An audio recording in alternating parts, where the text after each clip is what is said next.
Sejarah eksekusi kejam Mary Theresa Louise, Princess de Lamballe.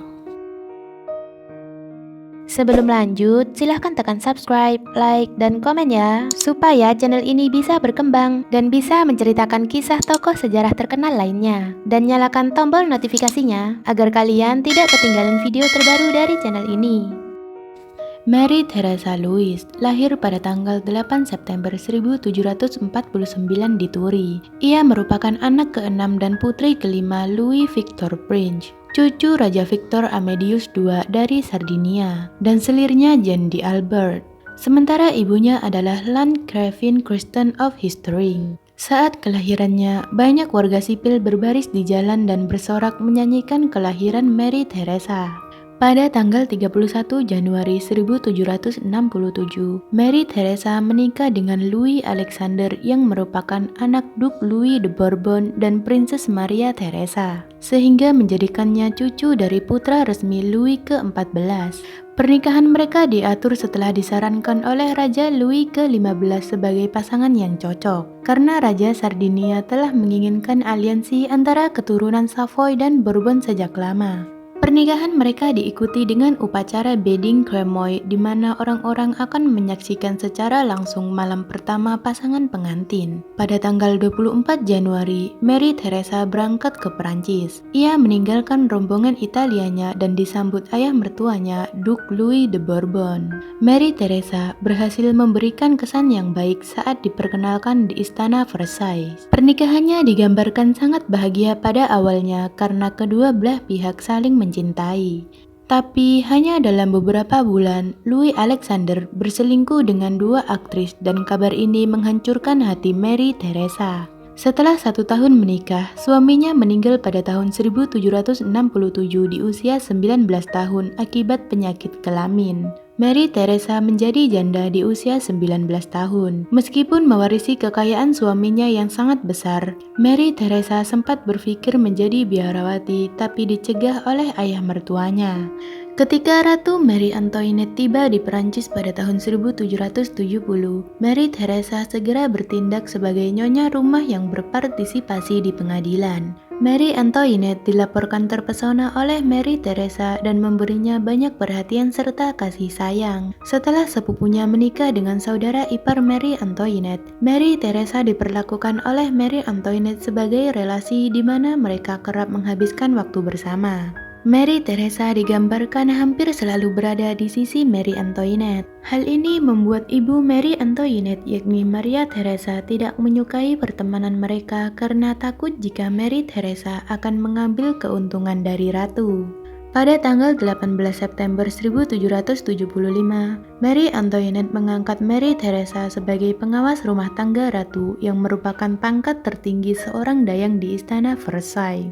Penunjukan ini sangat kontroversial karena jabatan tersebut telah kosong selama lebih dari 30 tahun. Karena posisi ini dianggap sangat mahal, berlebihan, serta memberikan terlalu banyak kekuasaan. Mary Theresa dianggap terlalu muda dan bisa menyinggung dayang di bawahnya. Tetapi Ratu Marie Antoinette menganggap ini hanya sebagai hadiah untuk temannya. Jabatan baru Mary Theresa menimbulkan kecemburuan besar karena menghina banyak orang di pengadilan karena kedudukannya yang sekarang membuatnya harus didahulukan. Ia juga mendapatkan gaji yang sangat besar dan karena kondisi ekonomi negara sedang tidak bagus, apalagi sang putri sangatlah kaya raya, maka ia diminta untuk melepaskan gajinya. Mary Theresa menolak melepas jabatan itu demi pangkat dan menyatakan jika ia akan memiliki semua hak istimewa kantor serta diberikan gaji oleh ratu sendiri. Insiden ini menimbulkan banyak publisitas buruk serta menggambarkan Mary Theresa sebagai dayang favorit ratu yang sangat tamak.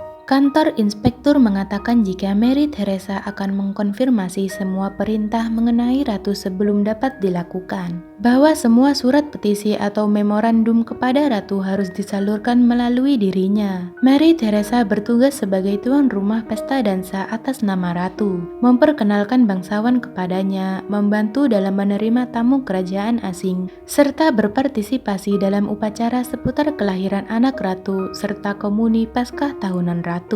Mary Theresa memiliki sifat penyendiri dan lebih suka menghabiskan waktu dengan ratu berdua daripada berpartisipasi dalam masyarakat kelas atas. Ia menderita saraf, kejang, pingsan, dan dilaporkan tidak sadarkan diri selama berjam-jam. Oleh orang-orang yang membencinya, penyakit pingsannya yang terkenal diejek secara luas sebagai kebohongan. Tetapi pada tahun 1775, Mary Teresa secara bertahap digantikan posisinya sebagai favorit ratu dengan wanita lain yang bernama Yolanda de Polestrol. Yolanda yang ramah menyebut Mary Teresa yang pendiam sebagai orang kasar. Sementara Mary Teresa tidak menyukai pengaruh buruk yang menurutnya dimiliki Yolande terhadap ratu. Setelah kematian ibu Mary Antoinette, sang ratu mengasingkan diri bersama Mary Teresa dan Yolande selama musim dingin untuk berkabung. Mary Teresa mempertahankan jabatannya sebagai inspektur di istana kerajaan Prancis setelah ia kehilangan posisinya sebagai dayang favorit ratu dan terus menjalankan tugasnya.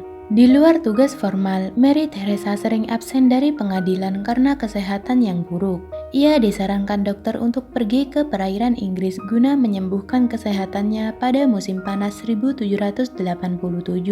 Disinilah Mary Teresa dilantik di pondok adopsi wanita Freemasons serta diangkat menjadi nyonya besar pondok Skotlandia pada Januari 1781. Mary Teresa sudah lama ragu apakah ia paling berguna untuk ratu di dalam atau di luar Perancis. Selama tinggal di luar negeri, ia berkorespondensi dengan Marie Antoinette yang berulang kali memintanya untuk tidak kembali ke Perancis.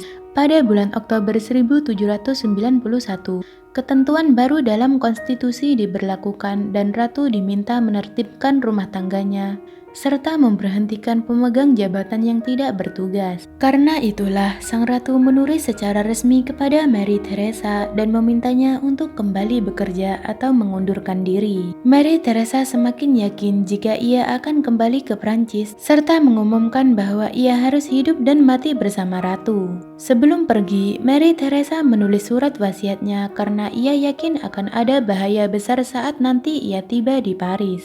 Saat revolusi meletus pada tahun 1789, Mary Teresa sudah di Prancis untuk berbagi masalah keluarga kerajaan. Sang putri tidak menyangka bagaimana prinsip masonik yang dia anggap konstruktif telah menyebabkan revolusi yang sangat kejam. Semua keluarga kerajaan ditangkap dan dikirim ke penjara kuil pada bulan Agustus 1792. Tapi Mary Teresa dipisah dan dikirim ke penjara Lovers di mana ia kerap pingsan dan kejang karena epilepsi. Menurut biografi Madame de Tussauds, penjara Lovers yang lembab membuat kesehatannya semakin memburuk. Apalagi penjara itu digunakan untuk memenjarakan para wanita tunasusila sehingga mereka diserang siang dan malam oleh lelucon kasar yang menghina. Madame de Tussauds bahkan mengatakan jika telinga yang paling tidak suci sekalipun akan tersinggung oleh segala sesuatu yang terus-menerus mereka dengar siang dan malam.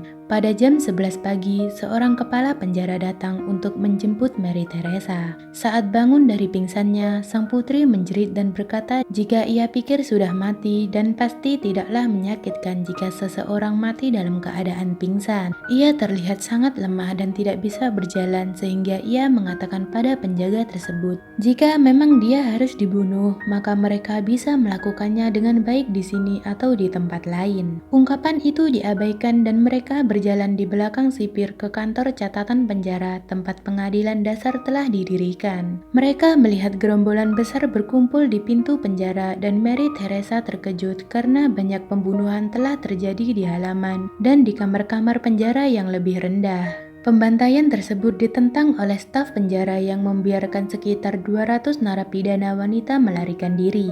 Dua wanita itu menyaksikan persidangan yang mengikuti metode yang sama, di mana tahanan akan diinterogasi sebentar kemudian dinyatakan tidak bersalah dengan teriakan hidup bangsa atau dinyatakan telah bersalah. Orang-orang yang tidak bersalah dibawa keluar dari penjara, diberi selamat dan dipeluk semua orang. Tetapi yang bersalah akan diantar dua algojo ke halaman depan. Mary Teresa diinterogasi kurang lebih sebagai berikut. "Apa yang Anda minta dari saya, tuan-tuan?" tanya Mary Teresa. "Siapakah kamu?" "Mary Teresa, Putri Savoy, pengawas rumah tangga Ratu." "Apakah Anda mengetahui plot pengadilan pada tanggal 10 Agustus?" "Saya tidak tahu jika ada plot pada tanggal 10 Agustus, tetapi jika ada, saya sama sekali tidak mengetahuinya." Bersumpahlah pada kebebasan, kesetaraan, tetapi kebencian pada raja dan ratu dan keluarga kerajaan. Dengan rela saya akan bersumpah 2 poin dulu, tetapi yang terakhir saya tidak bisa melakukannya karena bertentangan dengan hati saya. Yang mengejutkan adalah ketika sang putri dinyatakan bersalah oleh pengadilan kemudian dibawa ke halaman di mana masa-masa menunggunya. Sang putri kemudian didorong ke lorong sempit yang mengarah dari jalan Saint Antoine ke penjara. Seorang pria tiba-tiba menerobos kerumunan kemudian memukul topi Mary Theresa menggunakan tombak. Seketika surat-surat Marie Antoinette yang ia sembunyikan di rambutnya jatuh seiring darah yang mengalir deras. Segerombolan massa segera menikam sang putri, menusuknya dengan sepotong kayu, serta memukul bagian belakang kepala sang putri. Marie Theresa kemudian berlutut dan menjadi semakin tidak mungkin untuk menyelamatkannya. Dalam pesta kekerasan revolusi Prancis, Marie Theresa telah ditelanjangi, disiksa, serta dipotong-potong dengan kejam oleh kerumunan yang ingin melampiaskan kebencian mereka terhadap Ratu Marie Antoinette di tubuh salah satu teman terdekat ratu. Jasad sang putri yang indah dan menakjubkan menjadi tontonan dan 4 pria buas menuntaskan hasrat mereka dan menodai tubuh Marie Theresa. Mereka merobek buah dadanya dengan gigi, kemudian memenggal kepalanya yang diletakkan di ujung tombak. Sebagian mengatakan jika isi perutnya dijadikan ikat pinggang oleh pria mabuk, sementara rambut alat vitalnya dicabuti kemudian dijadikan kumis. Pada akhirnya, jasad Marie Theresa tidak pernah ditemukan dan ia meninggal di usia 42 tahun. Banyak variasi berbeda dari cara pasti kematian Marie Theresa. Hal ini digunakan dalam propaganda selama bertahun-tahun setelah revolusi. Bahkan, seluruh kekejaman ini dianggap sebagai cerita yang sedikit dibesar-besarkan dan dilebih-lebihkan. Terima kasih buat yang sudah menonton. Kalau kalian suka dengan video ini, silahkan tekan subscribe, like, dan komen ya. Dan komen di bawah pendapat kalian tentang video ini, supaya kita bisa sama-sama belajar. See you the next video.